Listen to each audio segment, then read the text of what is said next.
Dishub beberkan jam operasional truk kontainer di Ambon. Kepala Dinas Perhubungan Kota Ambon, Robi Sapulete menyatakan sudah ada regulasi yang mengatur jam operasional truk kontainer.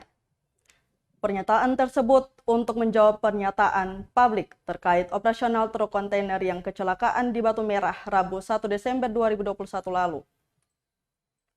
Regulasi yang mengatur hal tersebut yakni Peraturan Wali Kota Ambon Nomor 51 Tahun 2018. Dalam perwali itu dinyatakan jam operasional kendaraan peralatan berat dimulai dari pukul 10 malam waktu Indonesia Timur hingga 6 pagi waktu Indonesia Timur.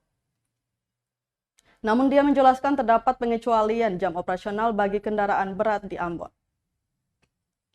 Pengecualian itu bisa diberikan apabila kendaraan berat merupakan kontainer ekspor yang memuat ikan atau hasil laut lainnya. Dalam hal ini, muatan tersebut harus segera dimobilisasi ke Pelabuhan Yosudarso.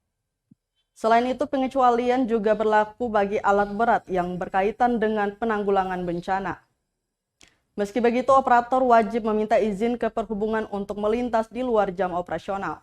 Sedangkan untuk truk kontainer yang mengalami kecelakaan, operator truk tidak meminta izin sesuai ketentuan perwali. Terkait penyebab kecelakaan, Sapulete menuturkan dirinya tidak berwenang untuk menyatakan secara pasti penyebabnya.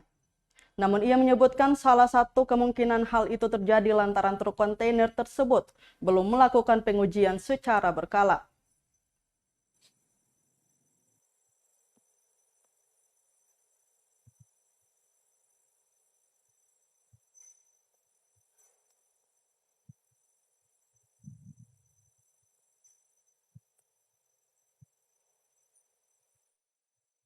Terima kasih sudah nonton.